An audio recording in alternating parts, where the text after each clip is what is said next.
बेईमानी का ये घड़ा भर गया, अब ये फूटेगा। बहुत थोड़े लोग रह जाएंगे, ये गांव शहर कस्बे खाली हो जाएंगे, तमाम मकान खाली रह जाएंगे, कोई रहने वाला नहीं दिखाई देगा। जब रावण की समझ में नहीं आया, 4 वेद 6 7 18 पुराणों का गया था, ये अमरवाणी का, संतों की अमरवाणी का प्रचार प्रसार होता रहेगा।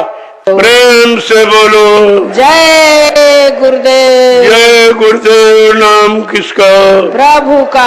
प्रभु का प्यारा नाम। जय गुरुदेव। प्रेमियों, ये भी किसी को नहीं मालूम है ये आवाज यहीं क्यों लगाई जा रही, इसी स्थान पर ये सब क्यों हो रहा, क्योंकि यहीं ऋषि मुनियों ने तपस्या की थी। ये तपोभूमि है, लेकिन तुमने इसको खराब किया, यानी गंदा खान पान करके, गंदे कर्म करके तुमने खराब किया है, इसलिए इसका लाभ तुम्हारे पक्ष में नहीं है, तुम्हारी समझ में नहीं आएगा। जब रावण की समझ में नहीं आया, 4 वेद 6 7 18 पुराणों का गया था, और तुम तो कुछ भी नहीं जानते हो, तुम्हें क्या मालूम ये सब क्या है। जब उसकी समझ में नहीं आया तो तुम शराबी कबाबियों की समझ में ये समय का इतिहास जो बनने जा रहा है, या समय का संदेश जो सुख शांति का है, तुम्हारी समझ में कैसे आए। अगर समझ में आ जाता तो रावण जैसे विद्वान का विनाश नहीं होता। अगर कृष्ण भगवान की बात समझ में उनके मामा कंस को आ जाती तो विनाश नहीं होता। प्रहलाद की बात अगर उसके पिता हिरण्यकश्यप को समझ में आ जाती, मान लिया होता, तो विनाश नहीं होता। ये न मानने का परिणाम है, और वही तुम्हारा होगा, वही तुम्हारा होगा। अब वो समय बहुत करीब है, इसलिए अब भी जागो, चेतो, होश में आ जाओ। ये संदेश देने तुम्हारे गांव में कोई नहीं आएगा, और जो आते हैं वो पिछली कहानियां सुना के और पैसा लेके चले जाते, वो तो बेचते हैं। ये ज्ञान बेचने वाला कलयुग का नहीं है, इसके बदले कुछ मांगा नहीं जाता, और तुमको सब कुछ जीव को दिया जाता। प्रसाद देकर भी उसका सुधार किया जाता, भंडारे की रोटी खिलाकर भी सुधार किया जाता है। ये सब तरह तरह की सुधार नीति जो उन्होंने कलयुग के कमजोर गंदे जीवों के लिए अपनाई है, लेकिन बात समझ में किसी की नहीं आती। समझ आ जाए तो सजा किसको मिले? अरे वो भी काम खत्म रह जाएगा। जब अन्य युग में सजा मिली, जो अच्छे युग थे, कलयुग तो खराबी सबसे ज्यादा, इसमें तो सजा के सिवा तुम्हारे पास कुछ है ही नहीं, और वो मिलने वाली है। लेकिन अभी थोड़ा सा तुम्हारे सिर पर बरद हस्त रखा जा रहा, ये अमरवाणी का। जब तक इस आकाश मंडल में संतों की अमरवाणी का प्रचार प्रसार होता रहेगा, तब तक कुदरत खुल के नंगा नाच नहीं कर सकती, ये उसकी ताकत नहीं है।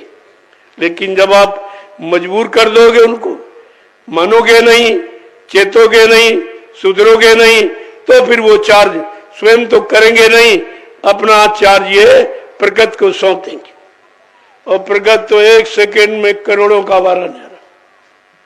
अभी आपने देखा, बाबा जी सन 80 से आपको बता रहे हैं कि शाकाहारी हो जाओ, शाकाहारी हो जाओ, यानी सदाचारी हो जाओ, एक नारी ब्रह्मचारी बन जाओ, एक पति सती बन जाओ, तो तुम्हारा बचाव हो जाएगा। लेकिन किसी की समझ में नहीं आ, ये सब बिल्कुल सजा के कगार पर खड़े हैं, इनकी समझ में नहीं आएगा, क्योंकि इनके पापों का घड़ा भर गया। गंदे खान पान, स्वास्थ्य, लोभ, लालच, धोखाधड़ी, बेईमानी का ये घड़ा भर गया, अब ये फूटेगा। जब घड़ा फूटने को होता है तो मानव के विचार कैसे हो जाते हैं, यही तो समझना चाहिए आपको। लेकिन कहाँ लोगों ने समझा? कुछ नहीं समझा। अगर समझ लेते तो काम बन जाता, और समझोगे नहीं तो विनाश तुम्हारे हाथ में, इसके सिवा कुछ नहीं। बहुत थोड़े लोग रह जाएंगे, ये गांव शहर कस्बे खाली हो जाएंगे, तमाम मकान खाली रह जाएंगे, कोई रहने वाला नहीं दिखाई देगा। आज आप 1-1 इंच पर झगड़ा करते हो, क्योंकि तुमको अपना भविष्य नहीं मालूम है कि क्या होने वाला है। की जानकारी संत महापुरुष आपको देते हैं। उनके जब जैसी हो तब बिता, तब तैसी मति होए, और काल रेख की लेख को मेट सके नहीं कोई। जब कर्मों का गड़ा पाप कर्मों का भर जाता है, फूटने का समय होता, तब मानव की बुद्धि विपरीत दिशा में, विनाशकारी विपरीत बुद्धि, विनाश होने को होता है तो बुद्धि विपरीत दिशा में, बुरे कर्मों में, बुरे खान पान में, बुरी सोच में चला जाता। और आज वही हो रहा है। कितना डंका पीटा जाए, जिनका गला भर गया उनको तो कोई बचा नहीं सकता, क्योंकि वो माने नहीं है। बच तो सकते हैं, अगर संतों के वचनों को मान लें तो बच जाएंगे, क्योंकि संतों को अधिकार है। संत लेख पर मेख मारे, मेटे अंक कुंग भाल के। जो ब्रह्मा ने कलम चला दी तुम्हारे पाप पुण्य कर्मों की सजा और लाभ पाने की, संत महापुरुष चाहे तो तुम्हारे पाप कर्मों की अदायगी करा दे। उनके पास अधिकार है। किसी परमार्थी सेवा में लगाकर आपके पाप कर्मों की अदायगी करा देंगे और तुम्हें पता भी नहीं चले, तुमको पता नहीं चले। अगर पता चल जाएगा तुम और करने लगोगे। तुम तो कहोगे तो माफी हो रहा है, अब करने का फिर भी माफ हो जाएगा, फिर करेंगे फिर माफ हो जाएगा। इसलिए वो जानकारी लाभ की नहीं दी जा रही। क्या लाभ मिल रहा है, क्या लाभ तुम्हें दिया जा रहा है और किस किस तरीके से दिया जा रहा है, ये तो तुम्हें बताया ही नहीं जाता, इसे गुप्त रखा जाता। लेकिन आपको तो लाभ से मतलब होना चाहिए कि भाई लाभ मिले, कैसे भी मिले, कैसे भी वो दे दे तो देते रहते, उनका काम ही देने का। अब तुम ना ले पाओ और ना समझ पाओ इशारों को, दरस को, परस को, स्पर्श को, तो ये तुम जानो, तुम्हारा काम जाने, उनका काम देने का। वो सरल से सरल युक्ति कलयुग के जीव के साथ में प्रयोग करते हैं, क्योंकि कलयुग का जीव भोगी विलासी है। कोई अच्छे विचार नहीं, कोई अच्छा खान पान नहीं, मन भी अच्छा नहीं, तन भी अच्छा नहीं, इंद्रियां भी अच्छी नहीं, बुद्धि भी अच्छी नहीं, चित्त भी अच्छा नहीं, ये सब तो खराब है। तो बेचारा करेगा कैसे? तब संतों ने दया फरमाई है कि चलो पहले इसके मनसा पाप को माफ कर दो, नहीं तो कभी नहीं जा पाएगा। क्योंकि तुम्हारा मन पाप के सिवा और कुछ सोचता ही नहीं, बुराई के सिवा और कुछ सोचता नहीं है, बुरे कर्मों के सिवा और कुछ सोचता नहीं है। क्योंकि उसको ये मालूम ही नहीं कि सत्कर्म क्या है और सत विचार क्या है। ये तो जब सत्संग में आओगे तब आपकी समझ में आएगा। गोस्वामी जी महाराज ने सत्संग की कितनी बड़ी महिमा कलयुग के जीवों प्रति बताई है। कलयुग के जीवों, अगर तुम संतों के वचनों को समझ लो और उनके अनुसार चलने लगो, करने लगो, तो तुम्हारी सब सफाई, सारे बुरे कर्म पाप कर्मों की सफाई कर देंगे। लेकिन ये विश्वास कहाँ होता, क्योंकि उनको आंख से दिखाई नहीं देता। संतों की क्रिया जो शुभ है तुम्हारे साथ होती है, वो इन्हीं आंखों से दिखाई नहीं देगी, उनके वचन इन कानों से सुनाई नहीं देंगे, क्योंकि वो आध्यात्मिक है, वो आध्यात्मिक क्रिया है, उससे सुधार हो सकता। भौतिक क्रियाओं में आप फंसे हो, भौतिक क्रियाएं, शारीरिक क्रियाएं, इंद्रियों की क्रियाएं करके तो तुम गंदे हुए हो। अब उससे कोई सुधार तुम्हारा थोड़ी होने वाला, इसलिए तुम्हारे साथ आध्यात्मिक क्रिया का प्रयोग किया जाता, तब तुम्हारे में सुधार होगा। तो उनका आगमन भारत भूमि पर इसे लिया, तमाम शक्तियों का अवतार पड़ा। तुम्हारे यहाँ 10 अवतार माने गए पहले के, कक्ष मक्ष 12 नरसिंह, 52 भगवान परशुराम, कृष्ण राम और कृष्ण, ये अवतार आपके यहाँ ये है अवतार। लेकिन इन अवतारों का काम जीवात्मा से संबंधित नहीं है, उसके बारे में अवतार भी कुछ नहीं जानते, तो तुम कहां से जान पाओ? जो तुम्हारे अवतार तुम्हारे सुधार के लिए आए, उनको ये नहीं मालूम है, तो तुमको कैसे बता देंगे कहां जान जाओ? जब उनसे वो तो किस काम के लिए आए, तो साफ साफ लिखा है कि जब जब हो यह धर्म की हानि और बाढ़ आंसू रे अधम अभिमानी, कि तब तब प्रभु धरि मनुज शरीरा और हरहि कृपा निधि सज्जन पीरा। का कब अवतार होता है? जब मानो 3 भागों में डिवाइड होता, असुर, अधम, अभिमान, और तीनों में इस समय खूब भरपूर है, एकदम धुआंधार इसमें पड़े, तो विनाश की तो स्थिति हो ही गई। और का वो मानव शरीर में आएगा तब उसकी बातें आप समझ सको, और किसी शरीर में आ जाते तो तुम बोली भाषा नहीं समझ पाते, क्या कह रहे हैं, क्यों कह रहे हैं। तो इसलिए तुम्हारे सुधार और तुम्हारी जीवात्मा के उद्धार के लिए उन्होंने मानव तन धारण किया है, नहीं धारण किया। जब चाहेंगे बदल देंगे और जब चाहेंगे फिर वापस आ जाए।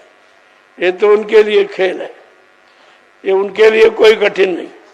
जब जैसा समय स्थित परिस्थिति देखेंगे, जीव के अंदर मन की ताकत, संयम और खान पान, अच्छा कर्म देखेंगे तो रूप बदल के आ जाएंगे आप। लेकिन आपका काम करिए, तुमको उनके रूप से मतलब नहीं है, तुम अपने रूप को पहचानो। तुम अभी अपने आप को नहीं पहचान पाए। तुम्हारे चेहरे में 2 आंखें लगी हैं और दुनिया को आंखें देखती हैं, लेकिन चेहरे को नहीं देख पाती, खुद को नहीं देख पा रही। ये आंखें खुद को न देख पाएंगी न पहचान पाएंगी, ये तो बाहर के दृश्यों को देखी, वो भी है काल के दृश्य, उनसे तुम्हारा कोई काम नहीं। इसलिए दयाल का काम जब प्रारंभ कराया जाता है तो दोनों आंख कान बंद करा दिए जाते। जब आप सिमरन ध्यान भजन करते हो तो आंख कान क्यों बंद कराए जाते? कि जो कुछ आपने देखा वो काल का देखा, तुम्हारे काम आने वाला नहीं, आंखें बंद कर लो। जो कुछ सुना है वो काल का बहकाने भरमाने वाले संदेश और सत्य हैं, इसलिए कान बंद करो। ये सब बंद कर को अंतर्मुखी होकर अपनी आत्मा की दिव्य आंख, तीसरी आंख से देखो, तीसरे कान से सुनो, तो तुमको सब सुनाई देगा कि ऊपर से जो वाणी आ रही, जिसको हिंदू महात्माओं ने ब्रह्मवाणी, आकाशवाणी, अनहद वाणी, ईश्वर वाणी कहा है, और मुसलमान फकीरों ने इसे कलमा और आयत कहा ये निरंतर 24 घंटे मनुष्य रूपी मंदिर में, जिस्मानी मस्जिद में ये आवाजें 24 घंटे आ रही। लेकिन अब तुम्हारा कान बंद है, आंख बंद है आत्मा की, तो आपको सुनाई नहीं देता। तो कहा भाई ये आंख कौन खोलेगा? अगर संसार शरीर की 2 आंखें, 2 कान, 2 नाक के सुराग अगर बंद हो जाए, खराब हो जाए, तो आप तलाश करते भाई कोई मतलब डॉक्टर वैद्य हकीम मिल जाए जो इनका जानकार हो, जानकारी लेके हमारा ठीक कर दे। तो शरीर की आंख कान के लिए तो आपने पूछा और डॉक्टरों के पास गए, लेकिन जो आत्मा का आंख कान बंद है मुद्दतों से जब से आई, तो कभी आपने इसके बारे में सोचा है या कोई वैद्य हकीम डॉक्टर की तलाश की है? गोस्वामी जी महाराज ये भी बताना चाहते हैं रामचरितमानस के माध्यम से कि जीवात्मा का आंख और कान उसे खोलने वाला कौन है, वो कौन खोलेगा? कहा ये तो सब जान गए डॉक्टर वैद्य हकीम, ये शरीर के आंख कान को ठीक कर सकते हैं अगर जानता है तो, लेकिन आत्मा का जो आंख कान नाक बंद वो नहीं जानते। तो उसके लिए कहा है कि सतगुरु पे दे बचन विश्वासा और संयम ये ना विषय की आशा। का अगर सतगुरु रूपी वैद्य मिल जाए, वो जीवात्मा के दिव्य कान आंख को ठीक कर सकते। का सतगुरु रूपी वैद्य मिल जाए और उनके वचनों पर आपको विश्वास हो जाए। और संयम ये है कि विषय वासनाओं की इच्छा न रखे, तो आपका काम ये सरल हो जाएगा, सरल हो जाएगा। लेकिन ये बात आपकी बस की नहीं, विषय भोग को आप छोड़ ही नहीं पाते हो। इतने लिप्त हो गए हो, इतने सराबोर हो गए हो और सारी शक्ति बर्बाद कर चुके हो, और फिर भी समझ में नहीं आ रहा कि हम कमजोर क्यों हो गए, हम इतने जर्जर निर्बल क्यों होते चले जा रहे, शक्ति कहाँ जा रही है। शक्ति नहीं है तो भक्ति कैसे होगी, और भक्ति नहीं तो मुक्ति कैसे मिलेगी। क्या कभी आपने इस पर विचार किया है? कुछ नहीं।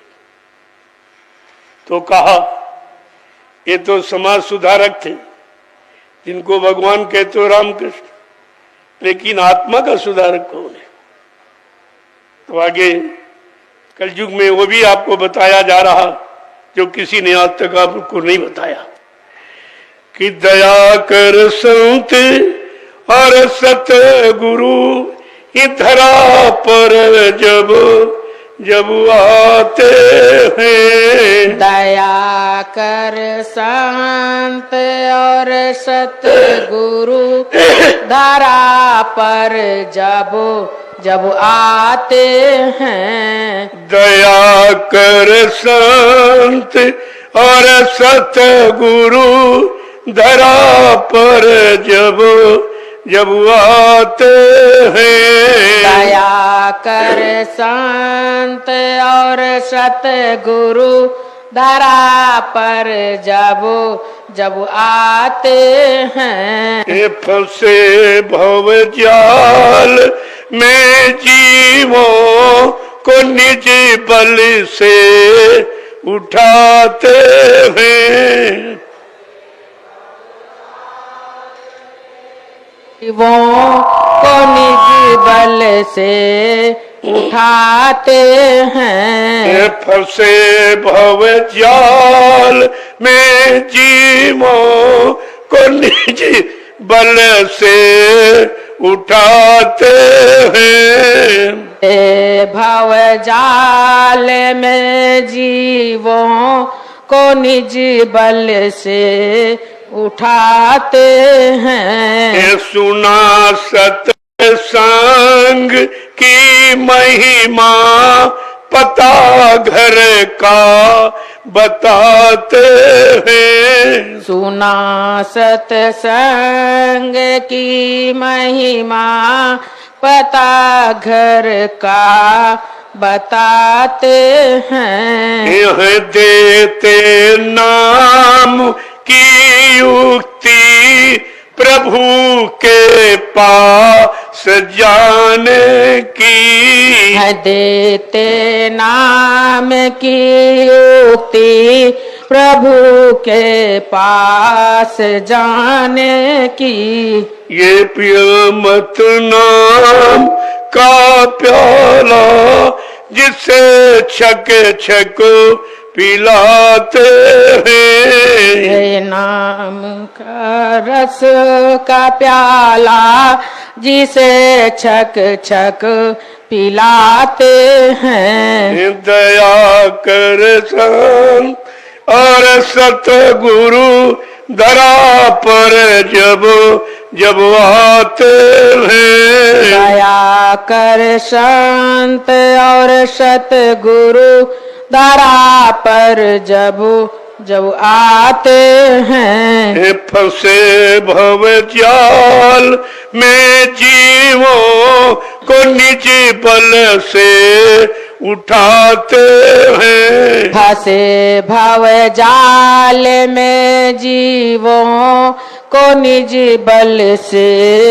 उठाते हैं। युगों की भूल भटकी आत्मा रोती बिलखती है। युगों की भूल भटकी आत्मा रोती बिलखती है। युगों की भूल बिछुड़ी आत्मा रोती बिलखती है। युगों की भूल बिछड़ी आत्मा रोती बिलखती है। सहारा नाम का देकर इसे अपना बनाते हैं। सहारा नाम का देकर